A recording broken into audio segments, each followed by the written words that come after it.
I'm so excited to see you. It has been a wild and wacky day. Oh my God. We've got rock stars in the house. Victoria, Elaine, Ben, Julie Marty Pearson. Woo! So excited. I have been working on this storytelling mastery, and this is the first iteration. So, please bear with me, and I'm open to any and all feedback later.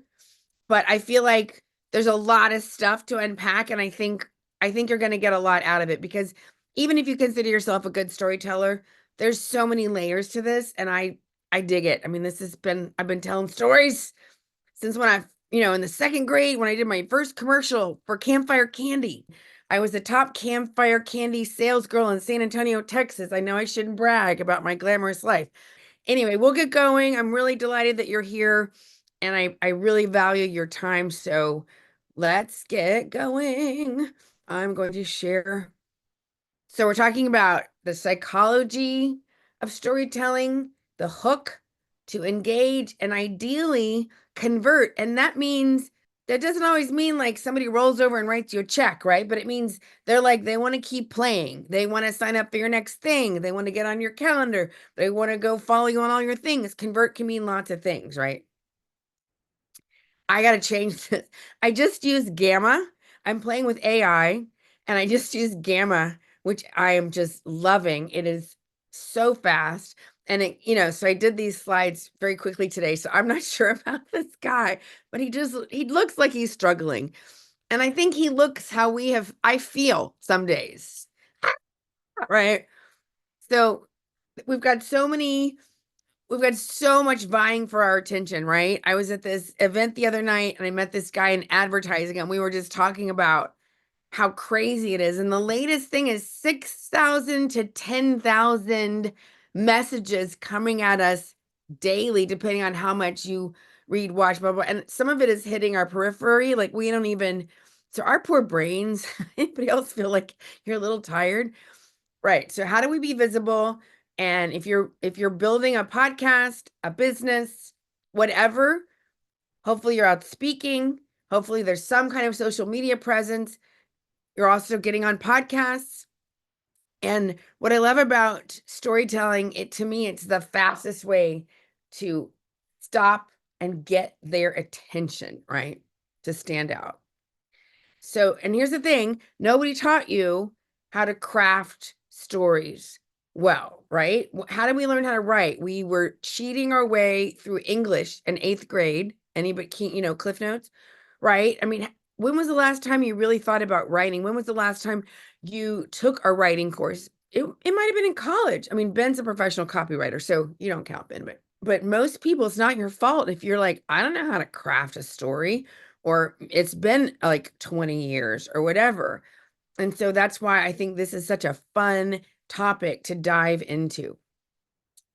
And if you're busy, like we all are, you may be like, I don't have time for this.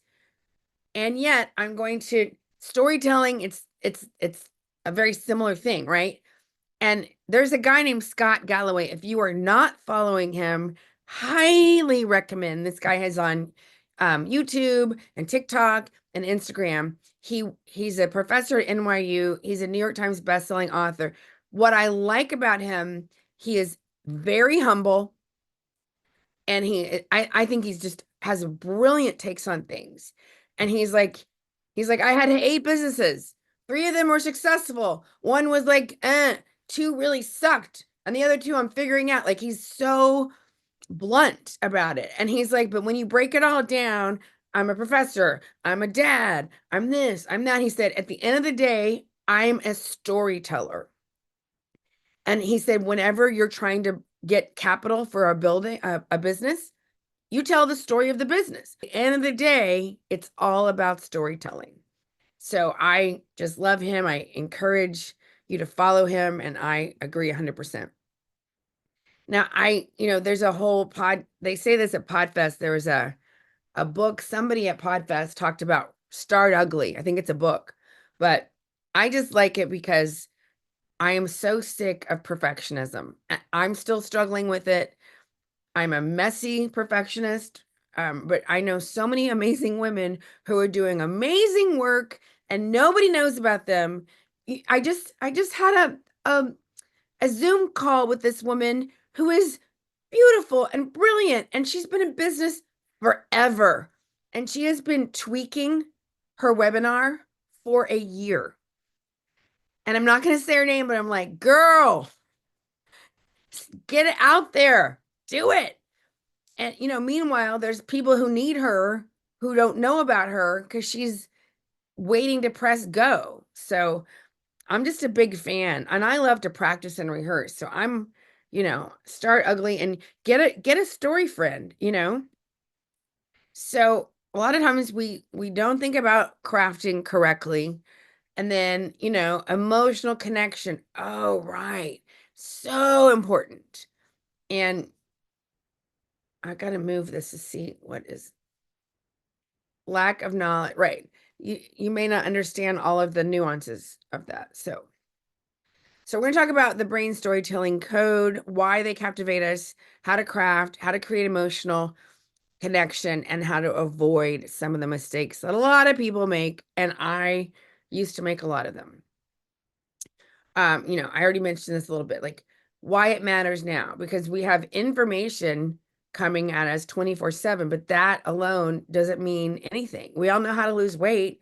We learned that in 8th grade health class.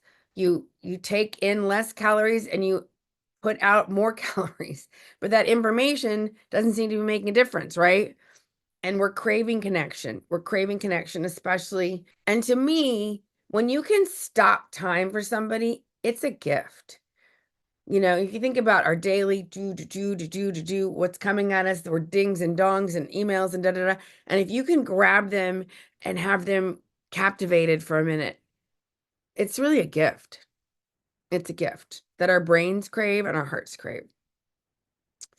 So I know you may have heard this before, know your audience, but I think so many times we're so in a hurry, and knowing, like, just before you sit down, whatever, even if you're like, I know what story I'm going to tell. Awesome. In fact, I would like everybody to think about what is a story you want to work on in this context, right? Now, think about who you're speaking to. And you can just pick one person. Now, that's what I talk about in my videos. One person, one problem, one solution. So you want to be having a specific audience in mind. And if you're not sure, pick one. I'm speaking more and more to women in leadership, C-suite women who are doing all the things and they are burnt or on the way, right? And so I can see it because I know some, right? So when I have that one person in mind, that is going to help me choose some of the words I'm going to use, right?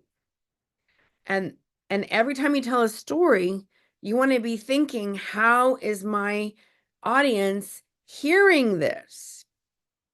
Right? Because I know for me, when I'm in the audience, sometimes I'm in a good mood and I'm like, yeah, anything you say is awesome. And sometimes I'm like, I'm tired. I don't care. Who are you? Right? Like sometimes the audience is like, who are you? I don't care. Prove to me. I don't even know if I want to listen, right? And so that's another thing. We want to craft stories so good that they make people uncross their arms and lean in. So we do that when we craft kick-ass stories that speak to them. It may feel obvious. These phrases that I'm going to teach you today have made all the difference in my speaking. And I learned them as I was speaking. Nobody taught these to me. This was called learning and growing and writing on your feet in front of thousands of college kids, administrators, and teachers. And learning to be adept, because I spoke in very small colleges in Oklahoma, and I spoke for Notre Dame in Maryland, and I spoke at Kent State, Ohio, and I spoke at UT Austin. I spoke big, little, medium, in South Dakota, like Arkansas, like all over the place. And so there's a couple of phrases I'm going to teach you today that will help you set the context for where you are and that will help frame whatever story you're going to say. And that can mean all the difference. Because when you set your audience up, they're more likely to listen with an open ears, and they're more likely to allow themselves to be connected emotionally. And that's what we want. Because when people connect emotionally, then they're going to hang in there, and then they're going to take the next step, which is sign up for your thing, make an appointment, go up and talk to you, buy your book, whatever it is we're inviting them to do next. Slowing down, something I'm always working on. The power of the pause. Now, you don't want to do the Obama because that is what a lot of teachers and lawyers do, but that will put you to sleep. That is okay every once in a while, but we want to have variety. We want to have vocal variety, and we want to have nuances. We want to be able to speak quickly and then emphasize. And so I mean, I could do this all day long. I love playing with delivery and tone and pitch and all the things. It's such an art, and it's something I'm always studying and working on for myself and my clients. It takes, okay, we're coming to connect. You want to be genuinely connected with your own story. I know if you have told your story a lot, sometimes it can be very easy to sort of, yeah, I had 3 addictions. I'm an assault survivor, domestic violence. I've overcome a lot of things. And now blah, blah, blah, blah, blah, blah, blah. But that is robbing the audience if they have never heard that before. And so that's not fair to them or to the power of that story if I just phone it in like that. And then, as I said, set the context. You want to prepare them. And I'll give you an example, right? So I spoke on college campuses about really tough subjects. What 18-year-old wants to talk about alcohol awareness? You're like here to party and, but I would say, all right, look, we're going to talk about some tough stuff. I'm going to tell some jokes. I'm going to give you some information. And I know you may be like, this is the last thing I want to think about at freshman orientation, but here's the deal. This information could save your life, your roommate's life, or somebody that you know and love, or a complete stranger. And if you laugh, you're more likely to remember it. So that is why I tell jokes, because it helped me heal, and it might help you remember something, and it could help save a life. Cool? So I would set that up. And then I would ask permission. Is that okay? So that way the audience is like, they have a vote in it versus this is what I'm going to do. And I'm going to talk at you, and then we're going to do this and we're going to do this. I mean, I'm very I'd be like, no. So if you can get them to say, hey, look, we're going to talk about some stuff. I promise I'm going to end with jokes. You're going to leave lifted up, but it's going to get heavy for a minute. Can you see how just that one phrase opens things up, right? Sometimes if I was talking about assault, I would say, look, I'm going to tell you some stuff, and I'm going to be really vulnerable. Can we make this a non-judgment zone just for this hour? Are you guys cool? And let me tell you, I'm not telling you this to be dramatic. I'm telling you this because I don't want you to go through all the stuff, the bad stuff that I went through. I'm telling you this because I don't want you to make the same mistakes that I did. Cool? It's like, how could they not? I mean, they would fall in love with me. And sometimes I was the only white person in the room. But I was like, I'm here. And sometimes I would say, you may be thinking, who is this white lady? Who is this crazy white lady? What does this have to do with me? And I'd be like, I want you to identify with the feelings, not the outside. But when I would come from that place of, look, I want to make a difference because I don't want you to suffer. And I want you to make better mistakes. You're going to make mistakes, but have them not be this. So when I would say something like that, it's such a great way. It's like a bridge. So you could literally feel the whole room go like, right? Victoria, you may be thinking, what does this have to do with green buildings? Because I'm not talking about, assault or alcoholic stuff. But if you can tell a story or say, you know what, you may be thinking, I don't have time to talk about green buildings because I've got to manage all these properties, right? But if you can make, let me tell you a quick story that really moved me. And this is why I do the work that I do. Or this is why, I have a grandkid, and I don't want us to have to go to Mars because we can't breathe on Earth or whatever. Like when you can take a story and make it something like that and say, like, think about your legacy. Maybe you're not concerned about the environment right now because you got other pressing things. I get it. But think about your nieces, nephews, grandkids, blah, blah, blah, blah, blah. What kind of world are we leaving them? And so to me, that's what I called like the bridge and setting up the framework. And I'll go into that more again. And another great thing before I forget, the Super Bowl commercials. Go on YouTube and just put in best Super Bowl commercials of 2025. There were some doozies, but there were a couple that were amazing. And to me, it's when they tell the stories. And, like the Nike commercials, the first time they made a Nike commercial in years and years and years, it was breathtaking. I've probably watched it 10 times already. It's about girl power. But it is storytelling. So, if you're open to it, we can learn about stories and from stories constantly if we're open to it. So that's all about context.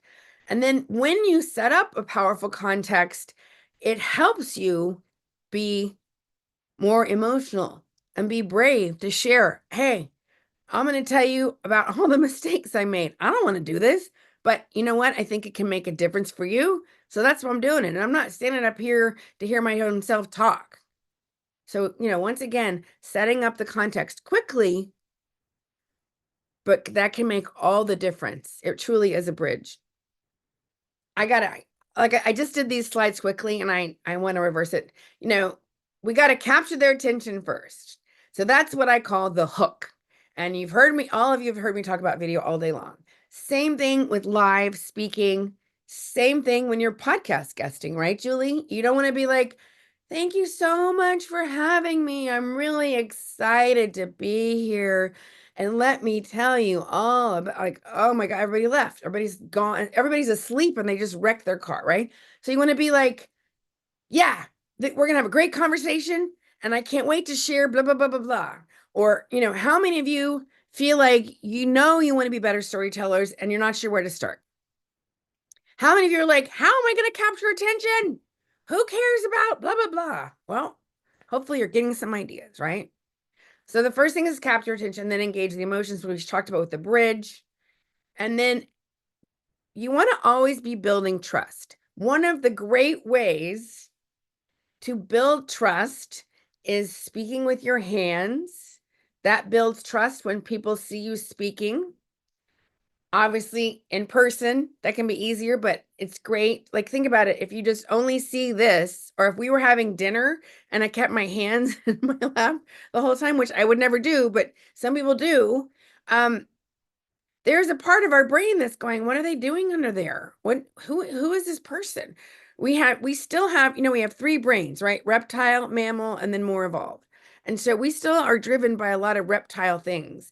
And so if we don't feel safe, if the person isn't congruent, right? And so when we first are meeting people, which if you're out speaking to grow your business or whatever, which we're all doing, when we're first meeting people, the first question is, do I trust this person? Are they who they say they are?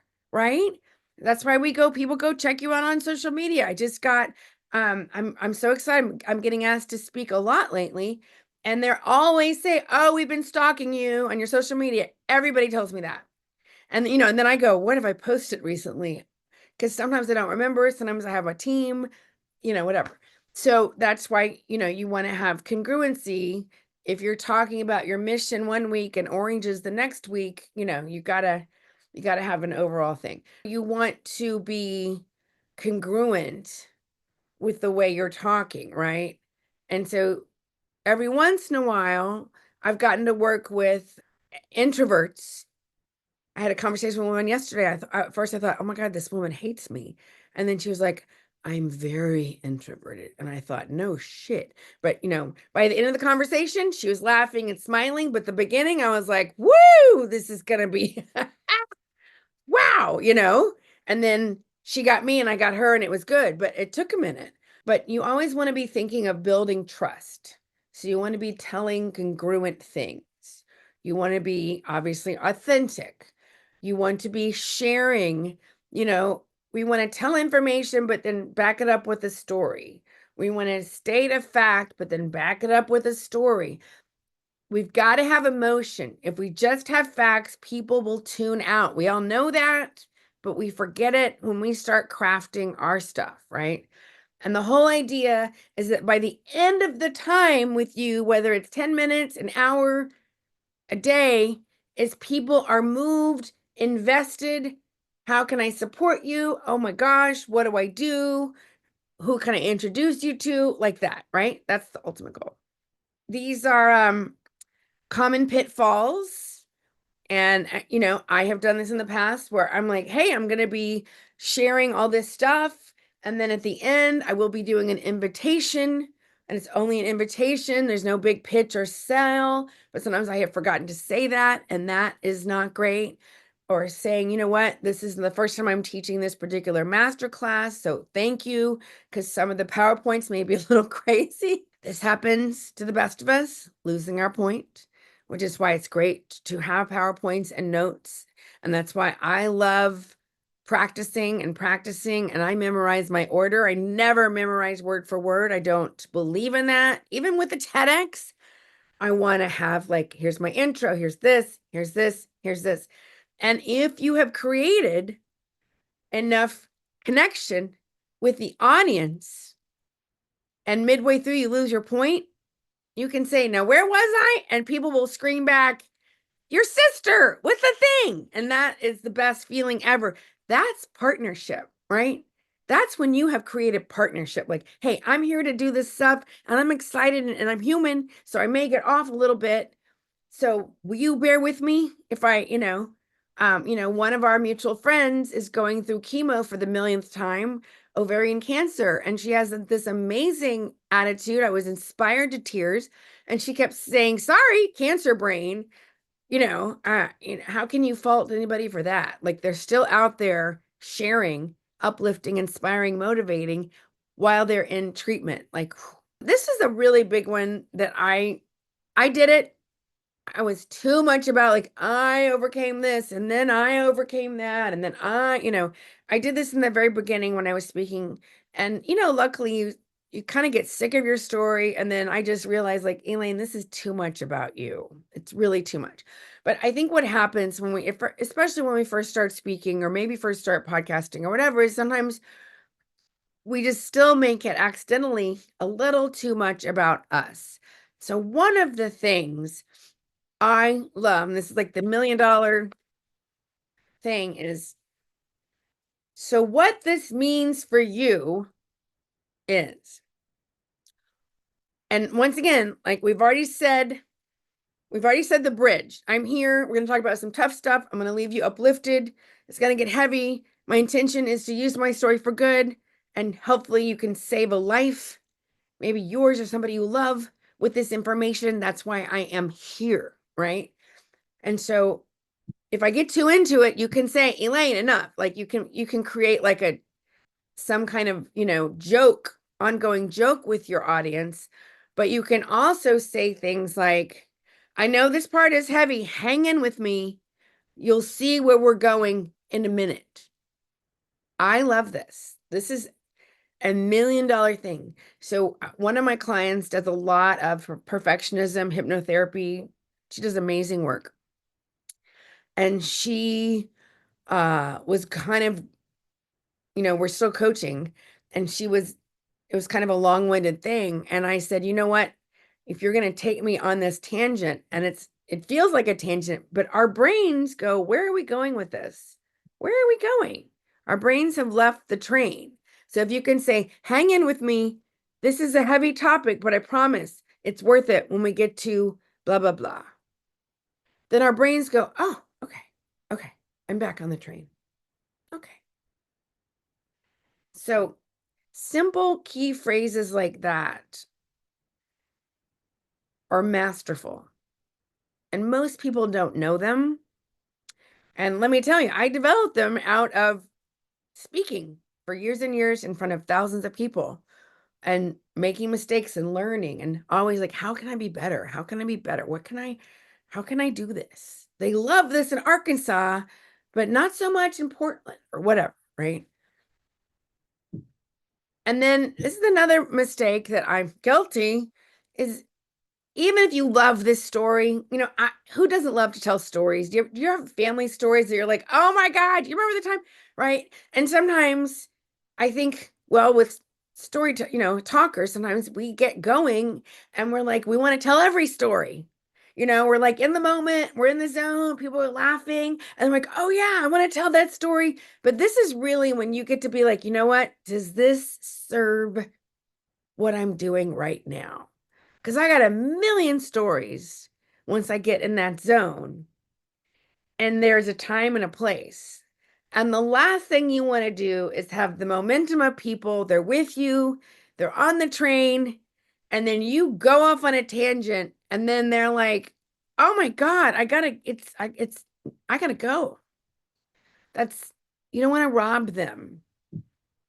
So it's like, I want you to lose yourself in the story, but not really. And manage it and save those fun stories for other times, you know? So those are common pitfalls. So we've talked about this, setting the context, why this matters. You may be wondering where I'm going with this, but hang in with me. There's a point to all this. Van Jones is another masterful guy. If you're not following him, he has a Substack. I love him. In many ways. He's so brilliant and so compassionate, and he will be speaking passionately. And sometimes there's a part of me that's like, where are we going? And he'll go, so my point is, so quick, but da da da da da. So my point is, he just did a video about how Kanye and he's a great person to watch and learn from. And yeah, be transparent. And this is counterintuitive. This is so counterintuitive, especially if you are new at speaking, or like Victoria has sort of a new topic or a new, but you've been speaking, Victoria, forever. I consider you a master communicator, but this is sort of a new thing that can feel vulnerable. And this sounds silly, but I've been coaching forever, speaking forever. When I first started teaching, I would like freak out. It just felt different. It was a different vibe for me. And it took me like a year to settle into that, even though it was similar, but it was different. So anyway, if you can even say, I'm so passionate about this topic, and sometimes I get a little nervous because there's so much I want to cover, or I so desperately want to connect with you, or, being that vulnerable can be scary, but it can be powerful. Don't do it in Montana. Don't be vulnerable in Montana. Learn from my mistakes. If you ever want to know, it was a very traumatic experience, but it was a very seared in my soul experience. But if you can be transparent, which is counterintuitive, because when we stand up in front of other human beings that we don't know, it's instinctual to want to look like we have it all together and that we're all good and that we're super credible and all that thing. It is counterintuitive to go, oh, I'm having big feelings or whatever. But there's a way you can do it that's authentic and powerful too. And it takes practice and courage. Focus on the lessons, like we said.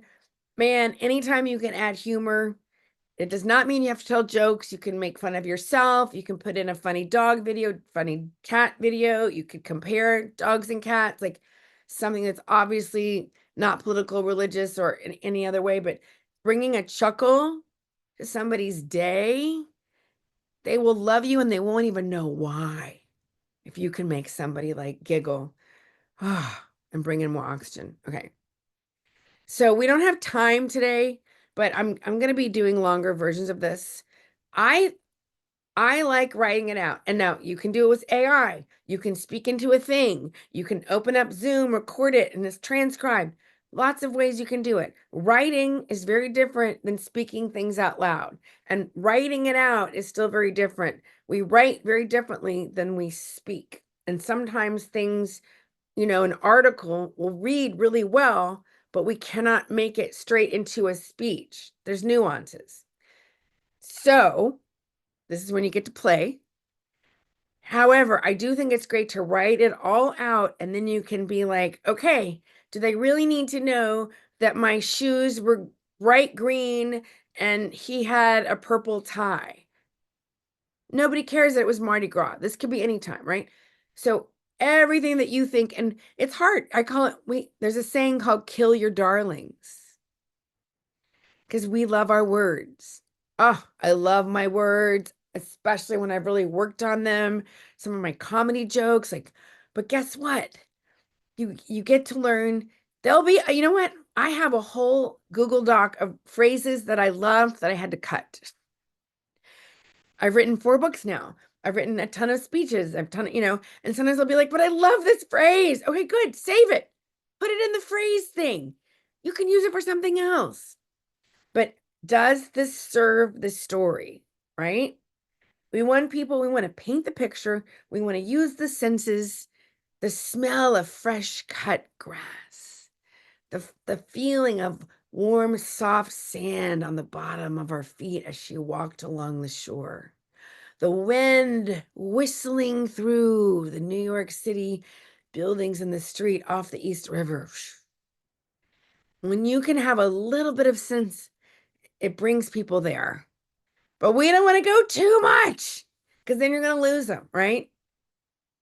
So write it out and then come back another time and be like, do I really need this, this, and this? And that takes practice. And guess what? The more you do it, the quicker you're going to get. So write it up, put it on the shelf, come back. Focus on the purpose, right? And my point is, and then you get to practice. And I love this. This is where I just excel. And what I find is a lot of times people are so serious, like, but I have the talk and it has to be good. And so we stand up and we're trying to rehearse and practice and memorize. And we're all like this. Oh, makes me so tense. Like, can you play? Can you play? Can you play with it? Pretend like it's Shakespeare. And then do it really small. Do it neurotic. Woody Allen.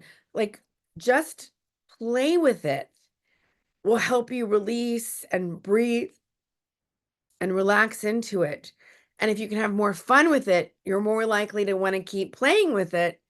And the more you practice, the better it is. Unless you over rehearse, and that is not thing we're going to go into. Every once in a while that happens. Now, I am going to be rolling out a very special VIP horse leadership retreat.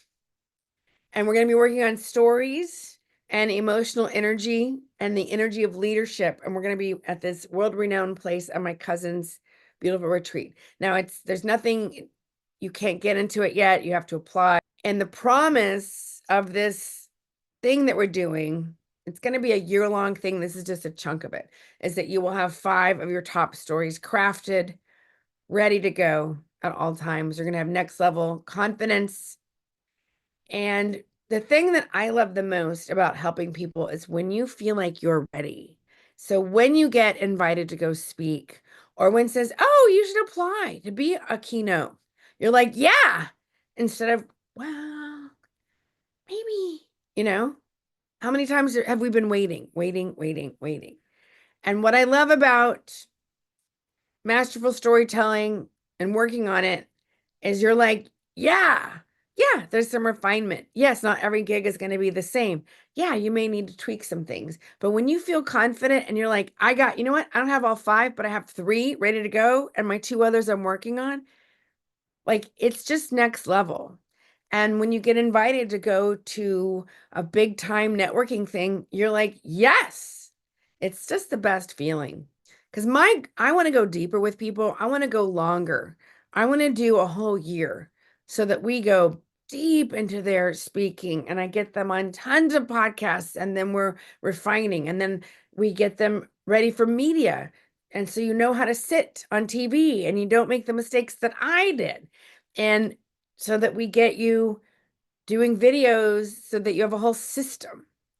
And so that's going to be a whole year long thing. I'm still, obviously, there's a lot of stuff in the woodworks for me right now. But I just thought, you know what, I'm doing all this video stuff, and then I do one-on-one with people on their stories, and then I do one-on-one people with their podcast guesting. And I was like, I want to make a year-long thing so that people are just like rock stars and they have gotten so much stage time and so much video time that they are just like unrecognizable to themselves because I know what it's like to be like, I'm not ready, and then go on a tour.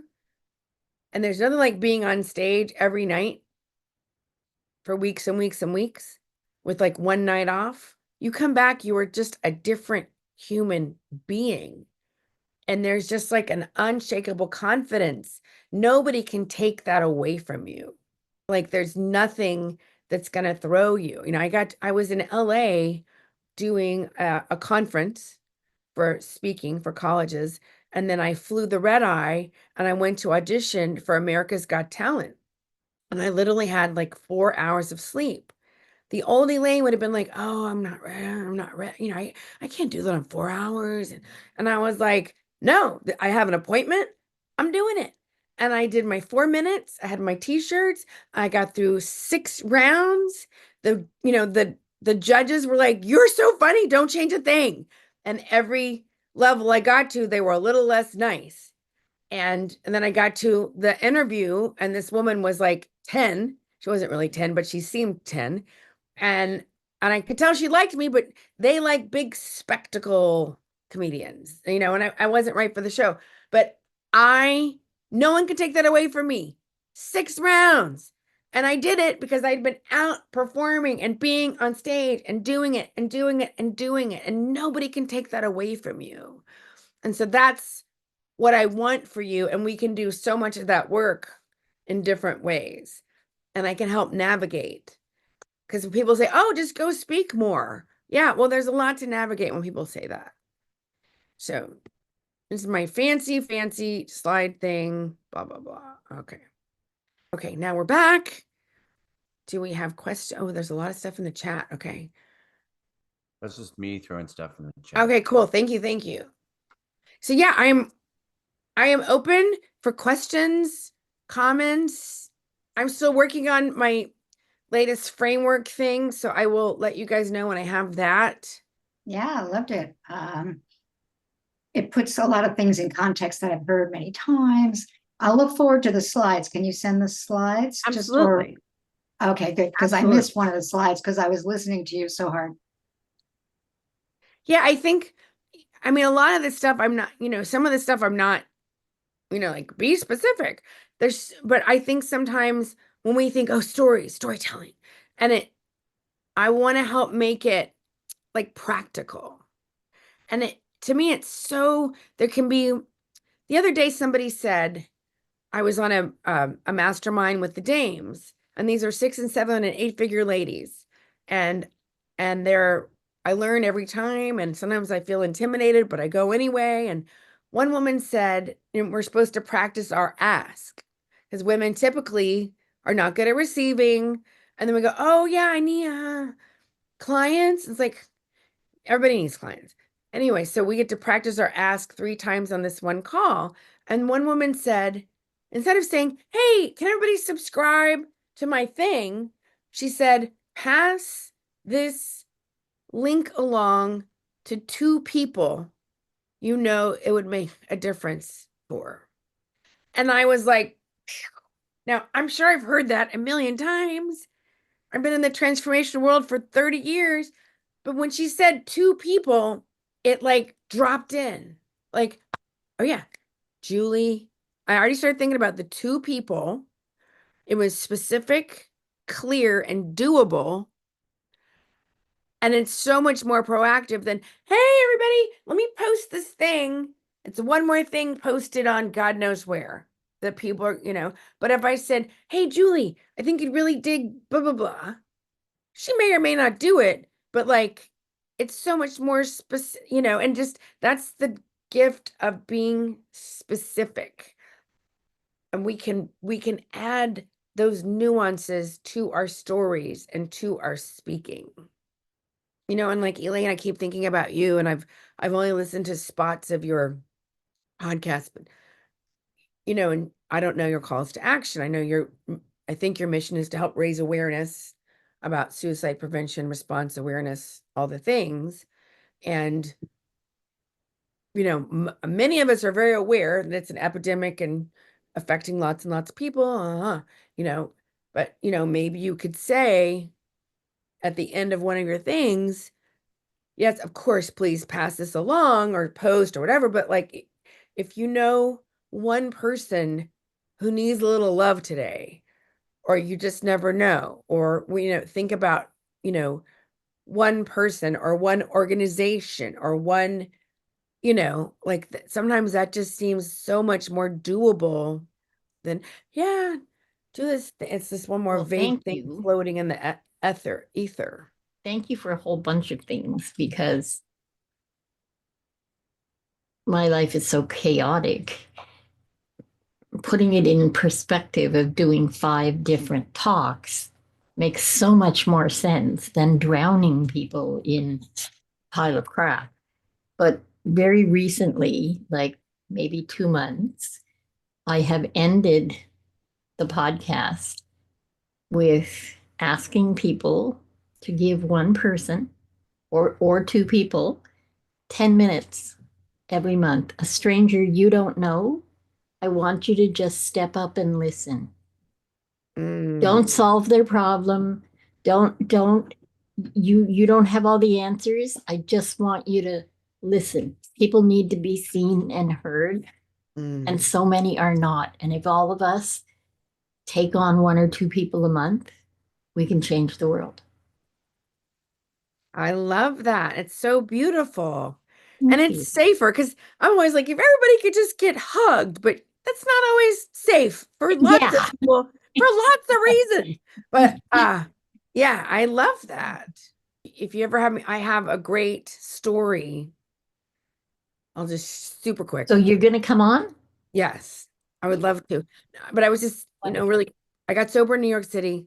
I was really nervous in the beginning because he'd be sitting next to homeless people, and I was this middle class girl in Texas who I didn't really know a lot of homeless things, right? And so you're sitting next, and I used to kind of be like, and slowly over the years, I got better at not feeling so uncomfortable.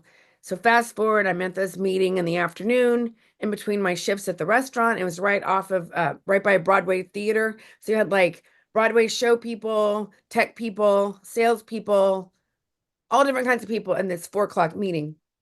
And we had 3 minutes to share. And the people running the meeting would pick. And there was this guy next to me, and they picked him, and he was very clearly not all there mentally. I mean, who is? But he was sharing, and I had this like realization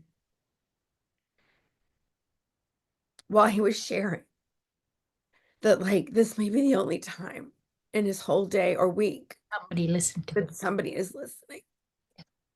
That's my And I point. got so moved by like AA and the wisdom of the program and the wisdom of the leaders and how much I had evolved from being scared and then just seeing the absolute humanity of the whole thing. Like it was like, whoa, and it was just such a simple act. But anyway, it was just, yeah, that's profound. It does. It makes a world of difference. And this all came from my husband because he says I have some kind of light in my head. Doesn't matter where we are, but the one person who is mentally challenged or very drunk or super high or needs help will automatically come and tell me their story. And for me, that's a gift that they want to share. Yeah. And what's 10 minutes? Come on, people. Yeah. No, it's beautiful. Thank you. Thanks. You're friggin' Oh. awesome as usual. Thank you. It was fun. Anything from our male, our fabulous male joiner No, from I'm just Canada? here thinking and listening. And I wanted to draw attention to the chat because I shared our Facebook Live in the chat link from January 30th. Oh, It took me a cool. couple of weeks to get all the content ready and put together so everybody could have a look at it and send it to people in the event that are here today and send it to you. One of my friends picked up 2 weeks ago, and luckily he's back over a week. Thank God. Another one of my friends is in his third detox. He has lost everything, and he's one of the most talented, hardworking, hilarious human beings. Like there's a group of us who love him so much, and we're all just praying because we've tried everything. And then Sunday night I got a text from one of my dearest friends from Austin, from Landmark, who met in 98. She lost her daughter to we're thinking probably fentanyl on Sunday. She had died and been brought back about 9 times. And so I think we were all waiting for that call, but there was still a part of me that was hoping, we spoke briefly today. There's no words. And I said, I'm here. I'll come when you tell me. Like, and luckily she has a lot of support, and she's been going to Al-Anon for 2 years. And I think that's what's really, really saving her, that foundation. But anyway, yeah, I mean, I just, sometimes I'm like, how did I get lucky? Maybe it doesn't matter how. Let me just keep telling my story and sharing my love and you know, helping as many people as I can. And I think you're all the same in the same way.